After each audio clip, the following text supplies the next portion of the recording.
खुलुमबाय आं किलिकां ब्रह्म बड'लेण्ड बुब्लिनि जानानै बयखौबो बरायना लाबाय दिनै 9 डिसेम्बर 2024 नोंथांमोननो बड'लेण्ड बुब्लिया दिनैनि साना मा-मानि थाखाय मिथिजायो एबा दिनैनि सानाव मा हाबाफारि फालिनाय जायो नोंथांमोननो फारि-फारि बड'लेण्ड बुब्लिया फोरमायगोन दिनैनि सानखौ इन्टारनेशनेल एन्टी कराप्शन डे महरै फालिनाय जायो गाहोयो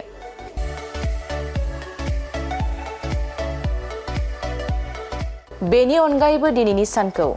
international day of veterinary medicine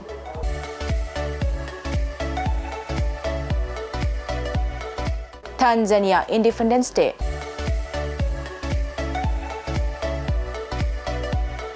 आरो वर्ल्ड टेक्न' डे महरै फालिनाय जायो